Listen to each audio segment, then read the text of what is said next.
Okay, so as you know, since you signed up for this, we're going to talk today about using the EJSCREEN platform to put together MARC grants.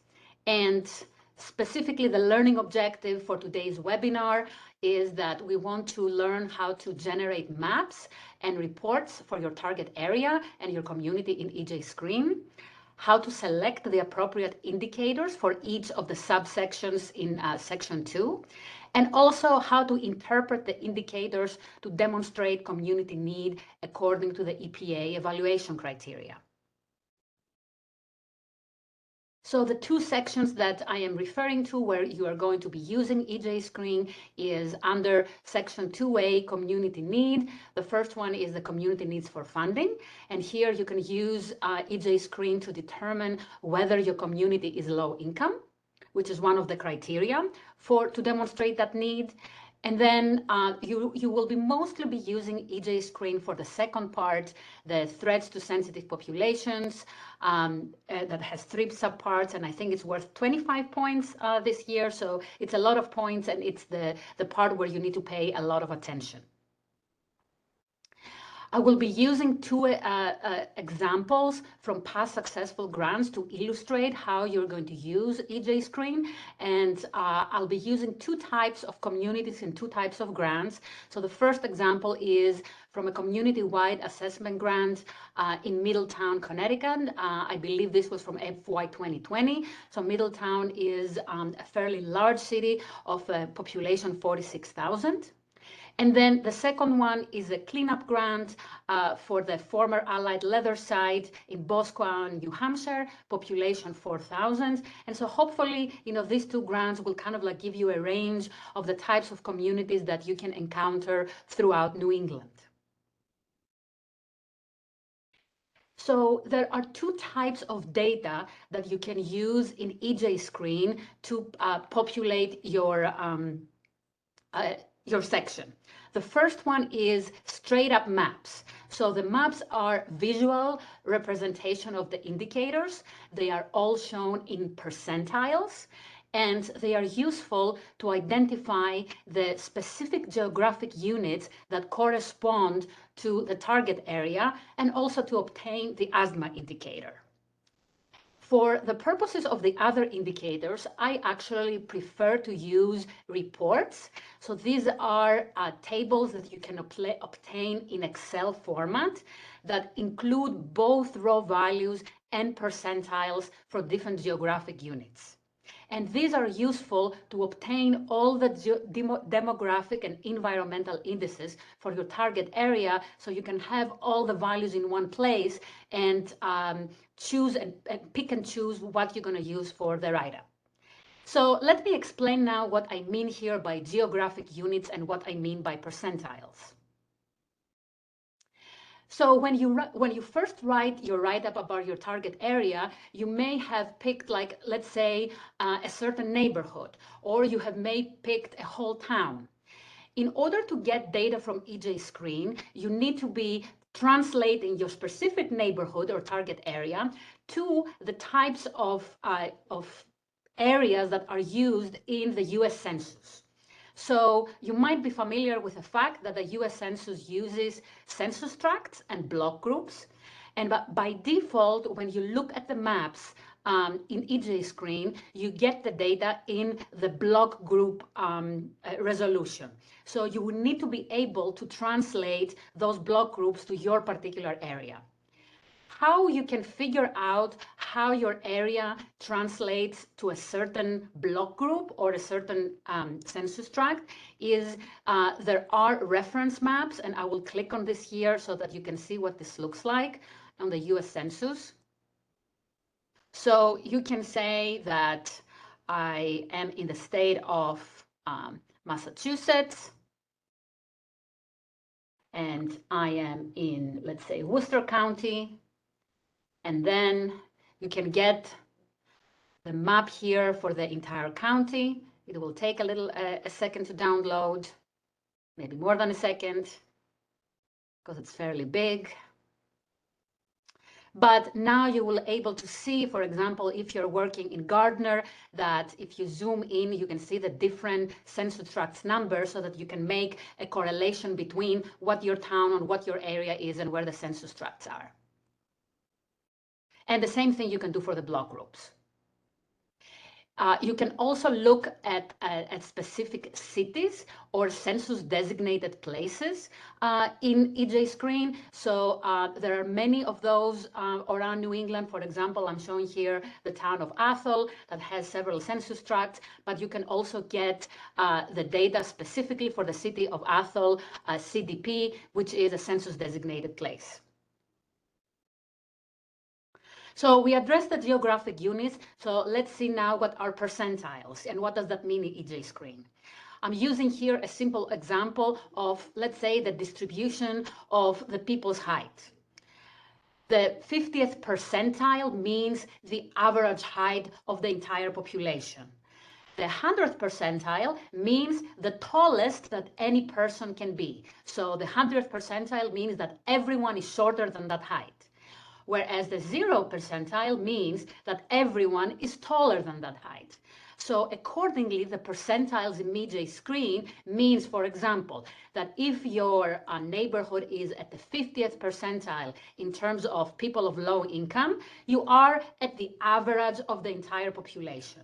If you are above the 50th percentile, then the percentage of your low income population exceeds the national average. There are two types of percentiles that you can illustrate in EJSCREEN. So you can use national percentiles, in which your indices are compared to every block group across the United States, or you can compare your particular block group across your particular state, so you can put in more context on how your particular target area compares to your state as a whole. So both of these are going to be useful for the grant purposes. So let's now define your target area and how you're going to do that to generate maps and reports. In general, when you are writing a cleanup grant, you are writing this about one particular site. So your target area is going to be the neighborhood. So for example, you could get data for a certain radius around your site, like 0.25 miles or 0.5 miles. It can be the block group, or it can be the entire census tract of around that particular site. So depending on the size of your town, you may want to have like a smaller or a bigger radius around the site. If you're writing a community-wide assessment grant, an RLF or a multi-purpose grant, it depends what entity you are. So if you are a town writing for a site, writing a grant for an area of your town, of your whole town, your target area can be one or more block groups or one or more census tracts that contain your priority sites. Or if your priority sites are spread across your entire town, your target area could be your entire town. And if you are a regional entity, then that serves, let's say, 20 communities, you may have 3 of your communities as your target area. So you would want to get data for these, let's say, 3 particular communities that are your target. So we want to look at how to get data and reports for these different types of target areas. How are you going to do this? There are 3 steps that we recommend that you follow. First is look at the map and see where are your priority sites, in which block groups are they, and in which tracts are they. And use the EJSCREEN to visualize and see what is around your site. What are key indicators?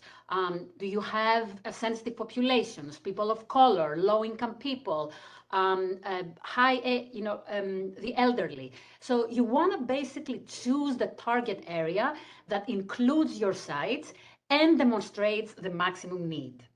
So I'm going to show you what that means in the 2 examples so you can have a better sense of what we are talking about.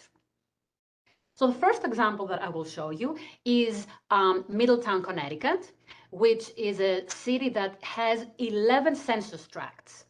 So in this particular grant, they had 4 sites that were all near the river. And they saw at the beginning that those 4 priority sites were located within 4 out of the 11 census tracts, 4516 and 4517. So let me illustrate now how to obtain a report for those census tracts. I will navigate here to EJSCREEN, and I will navigate to Middletown, Connecticut.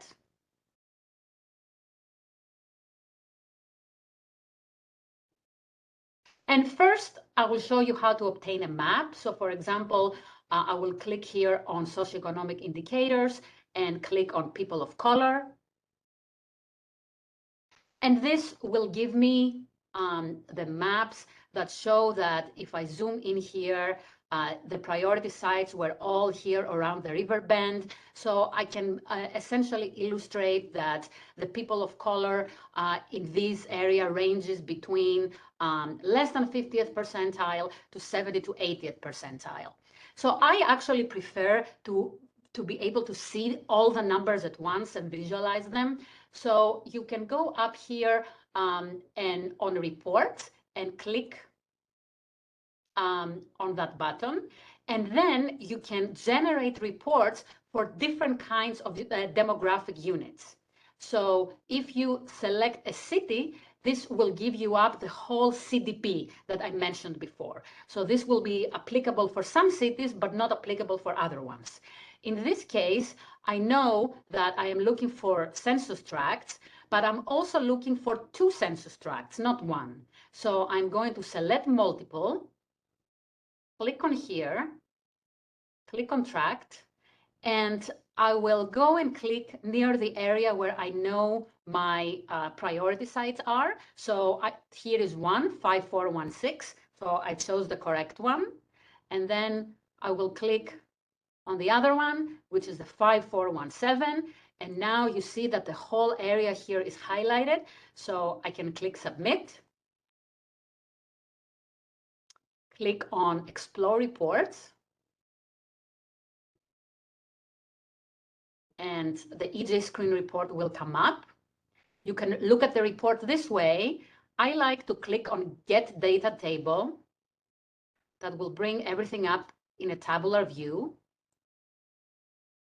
And then by clicking the Export, I will now get an Excel spreadsheet that I can download and open and then visualize everything. So I have done a little bit of pre-work here where I will show you what my final tables look like. So going back to the PowerPoint, this is just, I have isolated from the Excel spreadsheet that I showed you before, I isolated the demographic indices, and now I am looking at how these 2 census tracts compare to the whole city of Middletown, the state, the EPA region, and the USA, the whole USA. So these values are generated automatically by EJSCREEN. The city and the census tracts I obtained from EJSCREEN. So what I see here is that I have several indices, people of color, low income, unemployment rate. I mean, I will not go on, but you can see that every index here in my 2 priority census tracts is higher compared to every other value. And so this really points to the fact that this target area has a lot of sensitive populations. And so these 2 tracts really make a lot of sense to choose as a target area for the grant. Let's look now at a very different scenario, which is the town of Boscawen, New Hampshire. So this is a much smaller town. So the whole town is a single census tract, 380, and it has 3 block groups illustrated here. And their priority site for cleanup goes right here on the edge of the town.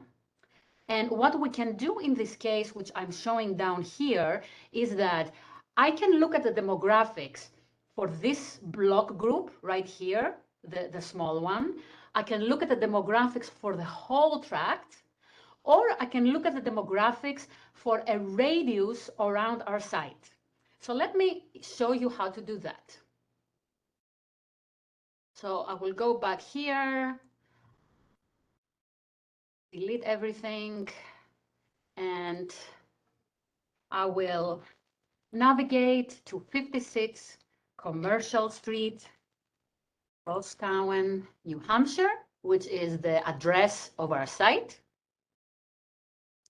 I will just zoom out a little bit so you can see. And then you see a little cross here.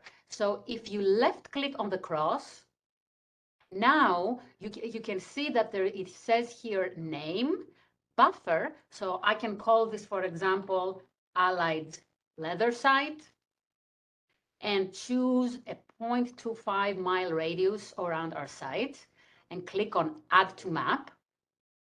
And that will generate a certain circle around our site. Now I can explore the report again. Same thing, get data table. I will save.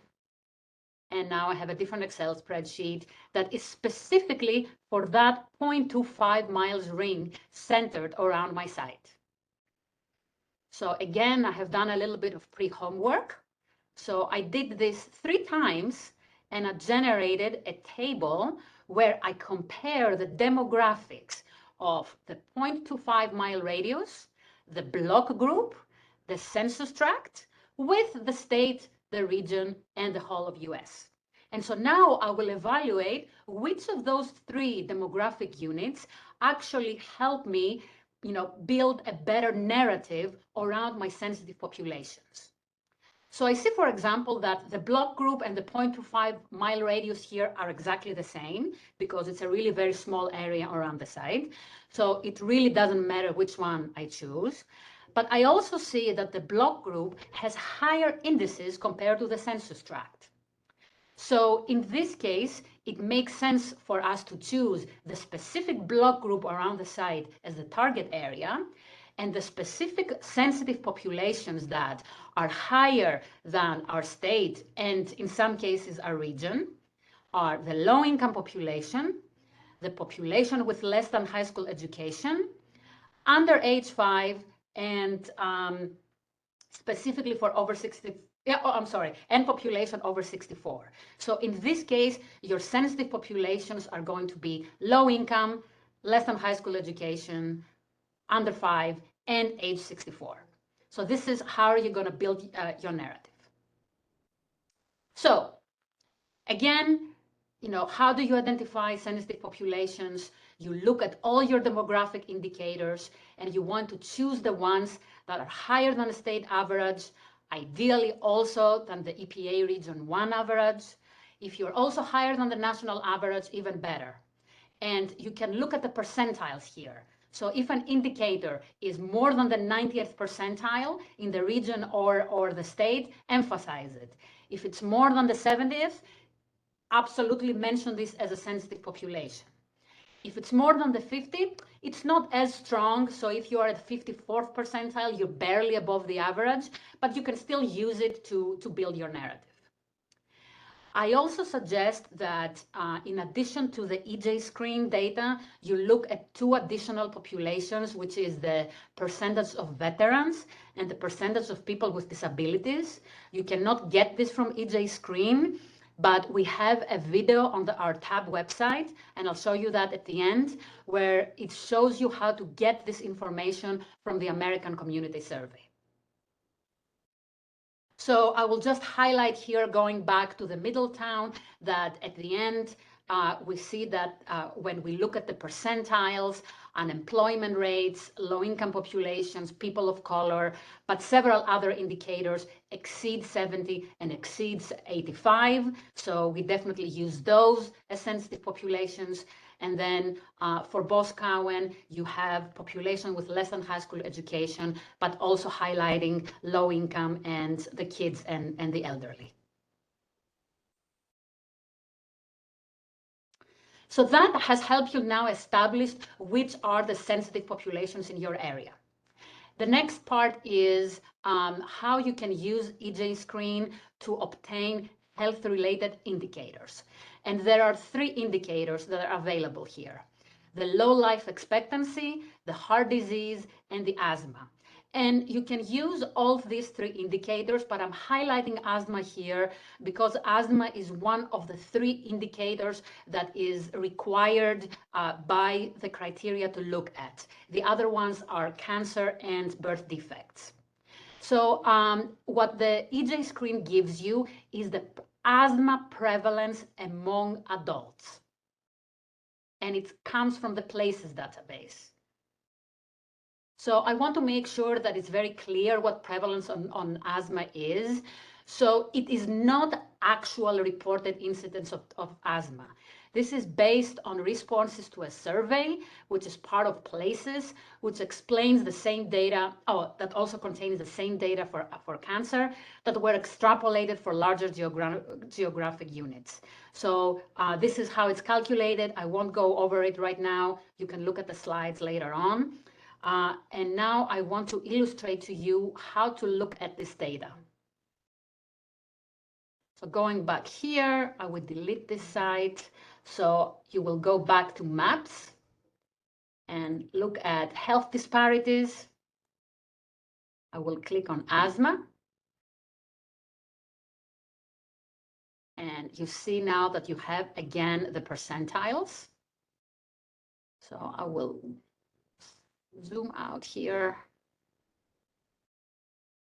Right, and now you can see that we can actually look at the asthma data for different census tracts. So if I left click here on Boscawen, New Hampshire, which is one of my areas of interest, doing that.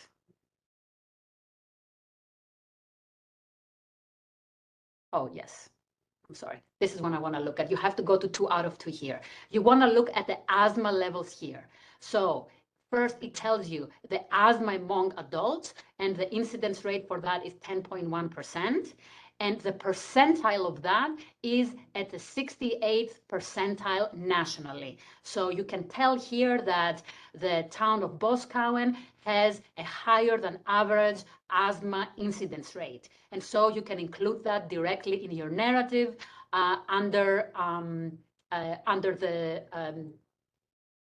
the rates of disease. And the same information is on the slide here.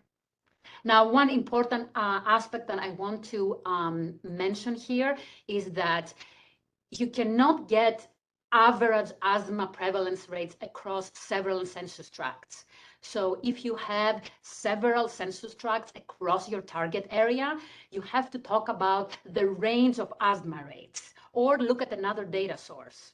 So let me show you an example of what I mean here. So this is an example of the city of Methuen, Massachusetts, and they had written a community-wide assessment grant so for the entire town. So here they are looking at the asthma rates across 11 census tracts that are part of the entire town. So what I did here is I went to all the census tracts, I found the asthma incidence rate for all of them, and then compared them to the percentiles across the country. So I can tell here, that 4 out of 10 census tracts have higher asthma percentile. So I can say 40% of the adult population in Methuen, Massachusetts, has asthma prevalence above the national average. So I can construct my narrative for a portion of the town and still be able to include this, even though I don't have data for the entire town.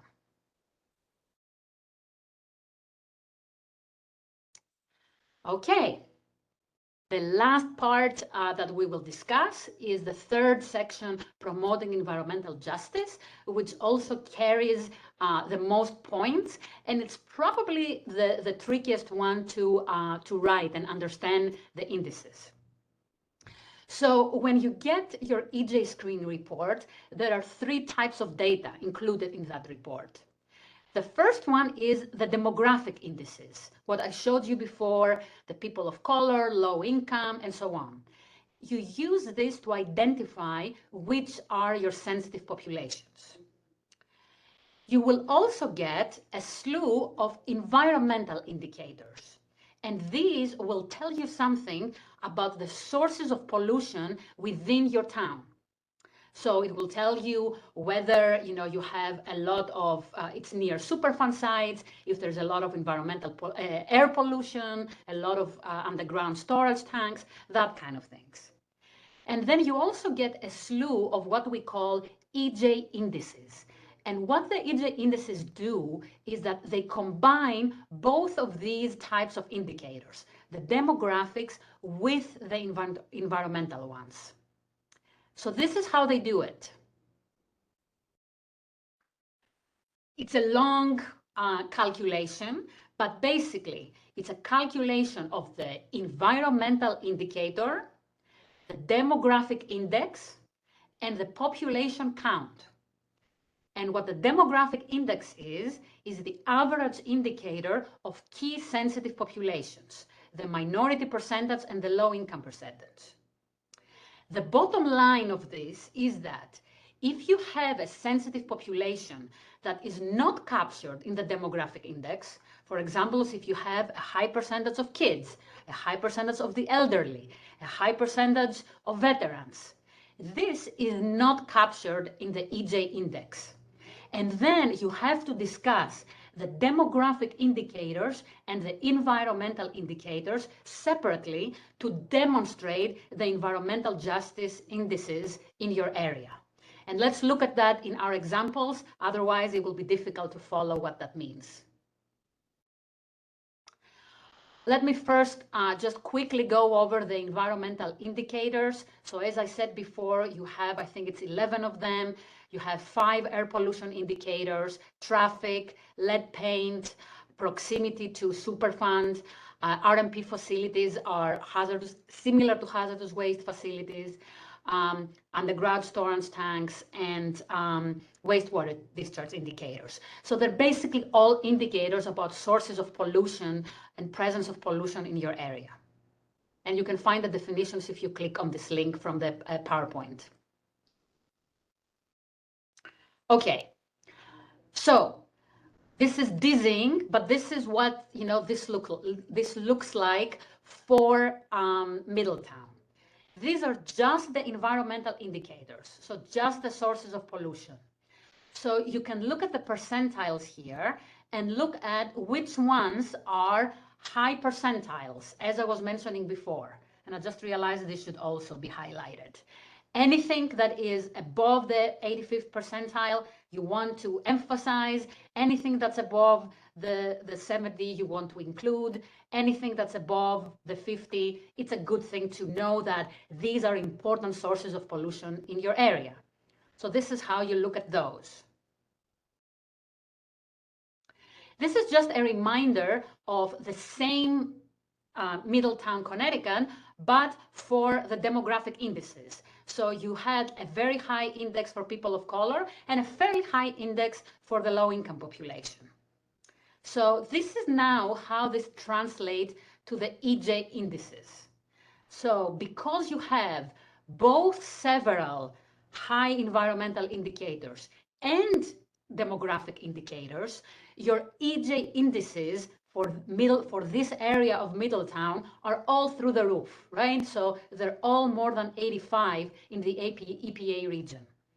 Even for the ones where the environmental indicators were not as high.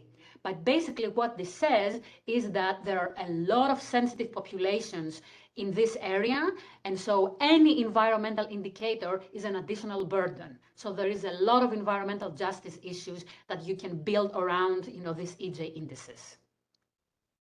Let's look now at Boscawen. I'll skip this for now. here you have, I mean, it's a rural community, you know, in New Hampshire. So obviously, if you're not in an urban area, you are likely to have less things like air pollution or traffic. So, but it's still in this case, you do have, you know, air toxics, cancer risk, and respiratory index. You have a lot of lead paint. So that is very important. It's going to be often the case for a lot of rural areas. And then you also have underground storage tanks and wastewater discharge.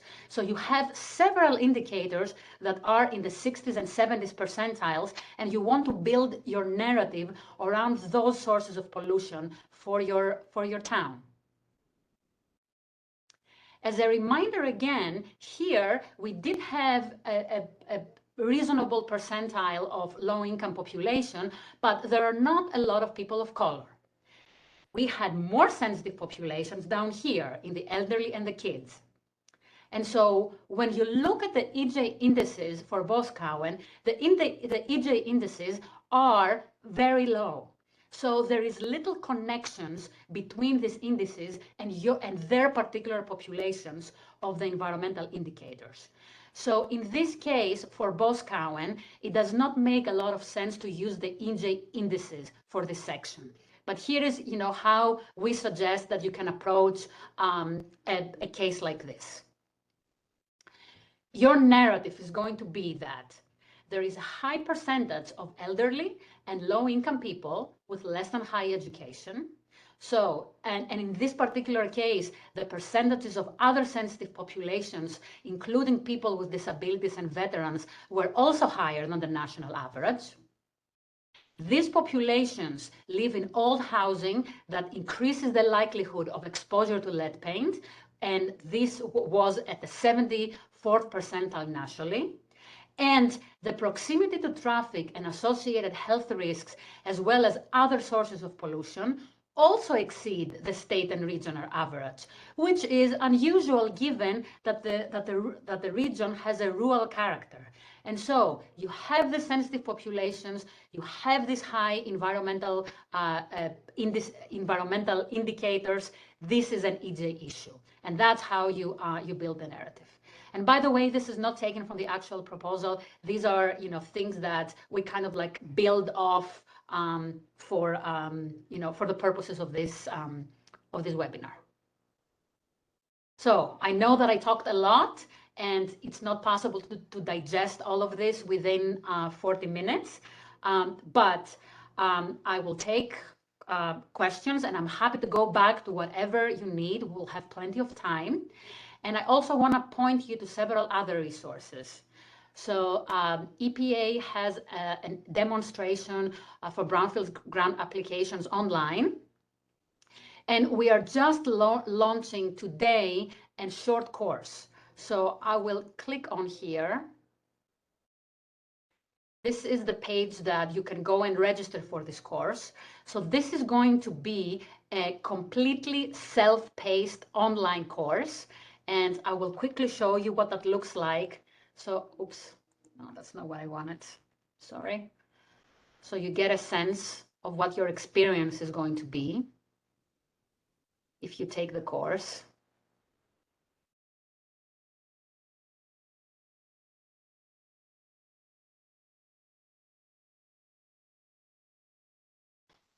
So this is kind of like, it's a Blackboard type of platform. And we have built 4 modules that guide you through what environmental justice is, how you navigate EJSCREEN, how you apply EJSCREEN, and there is a combination of text and videos that have very short explanations of the things that I just mentioned. So you can get this in like 3, 2, and less than 10-minute sound bites. And then at the end of each one, you can also get a quiz where you will walk through a case study of how you apply EJSCREEN. And our estimate is that it will take you about 4 hours to see everything, but you can go back and forth. You can jump between modules. You can not look at everything if you don't need to. So it's completely self-paced and up to the learner what you want to look at and how you want to use it. And of course, this is completely free of charge. You can sign up at any time.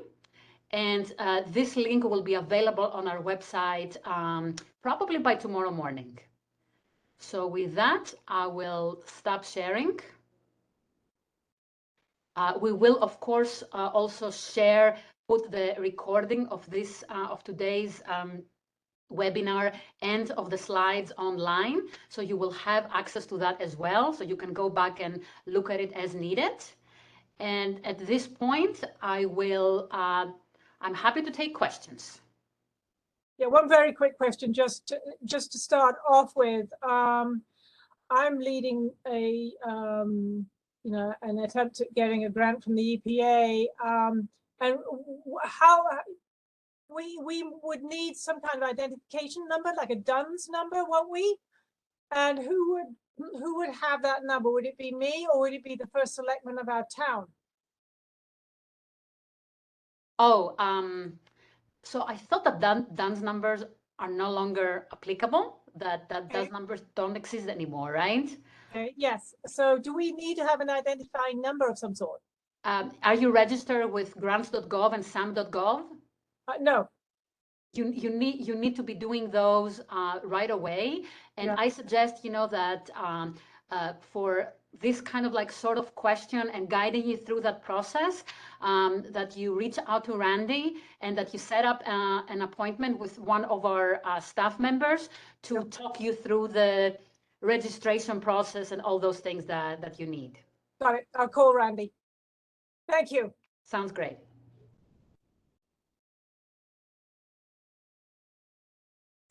Yes, Sonia. Hi, thank you very much for that presentation. That's extremely helpful.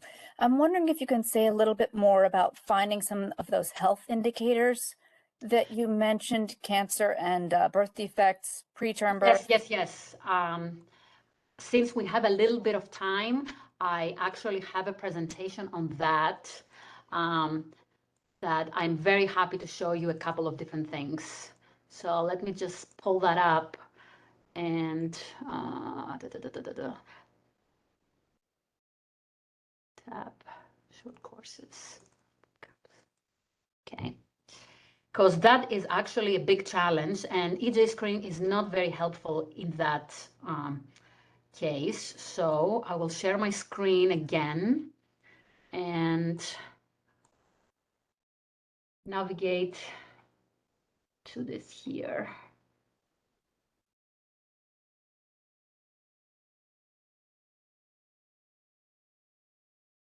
Bear with me just a second. I just need to find the right slide right now. No, I appreciate it. I've been having some trouble finding, recent statistics I can use. It's not here. I'm sorry. That's okay. Okay.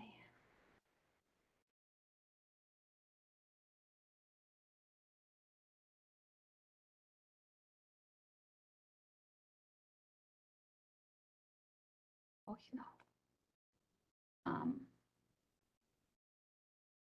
here. And we will put this up on our website as well. It's just that we've been working through all this recently. So one of the data sources that I really highly recommend for cancer is here, the National Environmental Public Health Tracking Network. So if you just Google this, you'll be able, it will come up. So this is a source from the CDC. And when you go into the platform and look at the different indicators, there is like 20 different kind of indicators that you can look at. So for cancer, when you want to look at census tracts, you want to click on prevalence of cancer, crude prevalence of cancer among adults, and then you can see state by census tracts. So when you click on that, you will get a distribution of prevalence of cancer in your particular state. So what this will look like, this is at the national level, but you will also, you can also look at this at the state level.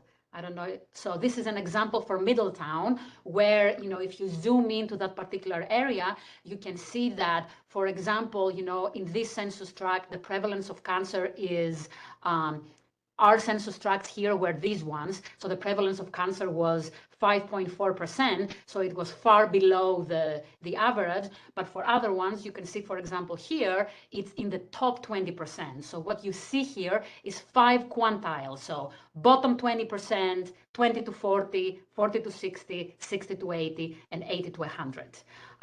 So that is probably, for me, the easiest place to look for cancer prevalence rates. If you want actual data, like cancer incidence rates, the only data that's available is at the county level. So for that, you go to United States Cancer Statistics, and you can go navigate to your state, your counties, and then figure out rates. But there's nothing at the census tract level. I think that for specific states, there are not other data for every state in New England, but for Connecticut, Massachusetts, and Vermont, there are specifically also other information. And probably the best thing for you to do is, if you go to our website tab and go to state resources, under each state, if you click, let's say, on Maine here, there is a public health data section. So I have here the links for specifically for asthma, for cancer, for birth defects, and lead poisoning. And the same breakdown is for all states. So you can go to that and find links to all kinds of data for your particular state. So hopefully that will be helpful. Thank you very much.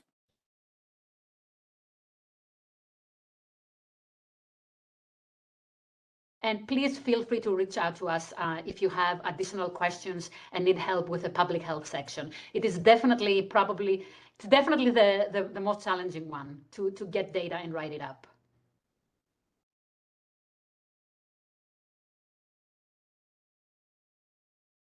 Any other questions?